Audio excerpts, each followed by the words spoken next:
rights and democracy. And I'm very grateful to the organizers for making it possible for me to speak to you today.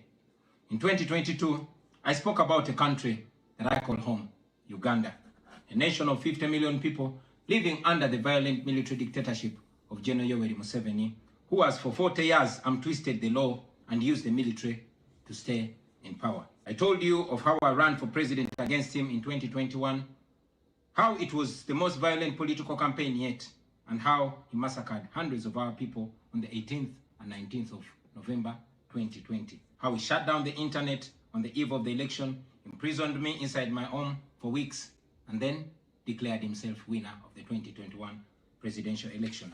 Now, it is 2026, and here I am again, speaking to you at the Geneva summit. Nothing has changed for the better, only going from bad to worse.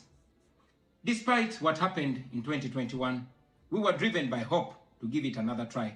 So in 2025, I announced that I was running for president again. For 112 days, I traveled across the country campaigning, and the population turned up overwhelmingly. Yet again, our campaigns were violently attacked, our supporters were murdered, we were blocked from reaching many places, and were also blocked from several media stations. As usual, Museveni shut down the internet again, this time 3 days to the election. And what happened thereafter was not an election, but a military operation. The election was so rigged to the point that even at the polling station where Museveni voted for, he got much more votes than the actual registered voters in the register. Our polling agents in several places were arrested and whisked away. Several of our party officials were arrested and many abducted. 2 female deputy presidents of our political party were abducted and held incommunicado in a military barracks for 3 weeks before being thrown into a prison where they are languishing right at this moment. The military was deployed on our streets, shooting on spot whoever dared to challenge the criminality. It was under these circumstances that Museveni yet again declared himself winner of the election, this time with over 70% of the vote. Right now, I'm speaking to you while in hiding. This is because as soon as the election was finished, Museveni's son, who is also chief of the Ugandan military, issued an order to take me to him, dead or alive. The military acted on his order and raided my home. They tortured my family members, humiliated and undressed my wife, accusing her of hiding me. Meanwhile, they were recording and taking pictures of her, which the military chief later on shared on Twitter and bragged about capturing my wife. They also took over my home and surrounded it, and they are occupying my home as we speak right now. My wife and children had to flee the country for fear of their lives. I am in hiding, but I don't want to be in hiding. It was necessary though, so I can stay alive and be able to speak to you right now.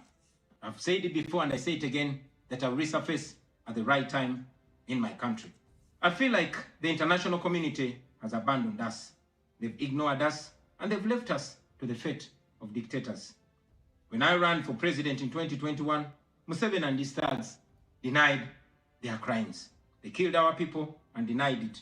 They tortured people and denied it. They raided our houses and denied it. General Museveni has been a smart dictator because he puts on a suit, goes to the West and to the UN, speaks very nicely about democracy and human rights, but realistically, he does not mean any of those. He talks about our so-called Human Rights Commission in Uganda, but the same person closed the UN Human Rights Office in Uganda 2 years ago because they dared to question him about his atrocities. Now that is how he has been able to maintain a facade of democracy for 40 years and counting. But now Museveni is 83 years old, and his 51-year-old son, Muhoozi Kainerugaba, commands our military, the Uganda People's Defense Forces, more like Uganda's defense against its own people. And he's effectively in charge. Unlike his father, Muhoozi does not play the role of a good dictator. He openly and shamelessly says despicable things on social media.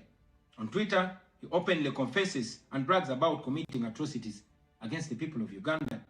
When he was summoned by Parliament, he called Parliament a house of clowns and fools, and he threatened to arrest all of them. He describes judges of the Supreme Court of Uganda as clowns in wigs, and he has threatened to crush all journalists that dare to criticize his actions. In April last year, he abducted, detained, and tortured my close friend and bodyguard called Eddie Sebufu, also known as Eddie Mutwe. He later on posted on Twitter naked pictures of Eddie, boasting that Eddie Mutwe was in his basement learning Museveni's mother tongue, Bunyankole. Last month, he bragged about killing 22 of my friends, and he said that he's praying that I am the 23rd person for him to kill. In other words, Museveni and his son no longer fear international retaliation for their crimes. They've been so emboldened by your lack of action.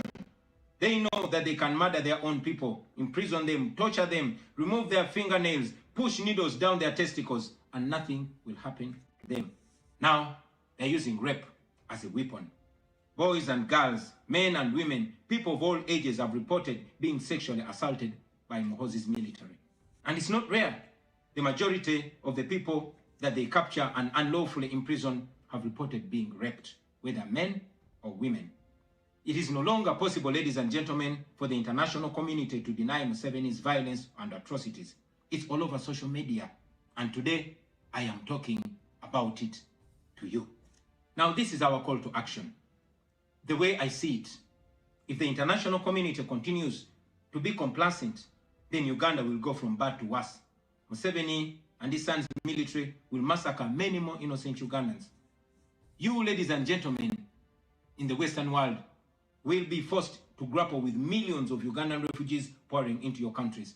And maybe then, the international community will come and commiserate with the people of Uganda, just like they did after the genocide in Rwanda, but it was too late. The second option is that the international community rises to the occasion. You stand by the values that you profess, democracy and human rights. You can rein in on General Museveni and his son through targeted sanctions as well as financial and legal pressures. Ladies and gentlemen, Ugandans are not seeking for pity. Ugandans are only seeking to see the world take action against the individuals that have violated their rights for far too long. Those that have abused democracy with impunity should be the starting point.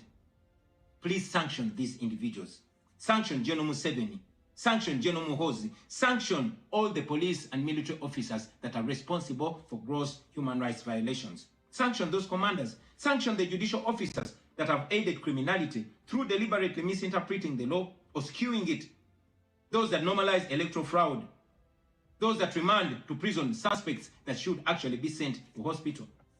Sanction these individuals because their combined efforts in the last election effectively give autocracy a blank check to rule over the people of Uganda for 5 years. We call upon the international community to treat General Museveni exactly how they treated Idi Amin, because Idi Amin did what he did to Ugandans for only 8 years. Museveni has done much worse to the people of Uganda, and it has been for 40 years and counting. Because of the inaction of the international community, Museveni's mode of dictatorship and human rights violations is being seen as acceptable in the region, and it must be stopped before it is exported to other countries in the region and in the continent. We ask the international community not to recognize Museveni's regime because it is not legitimate. Please terminate any forms of cooperation with this government because he is not legitimate. On our end, as the people of Uganda, we are committed to non-violent means of changing our country, non-violent means of putting an end to this 40-year-old dictatorship. And you can be sure that the people of Uganda will sooner or later free themselves, because oppressed people cannot stay oppressed forever. With your help, friends, with the help of the international community and development partners, we can change our country. We can liberate Uganda before it is too late. I thank you for listening to me, for God and my country.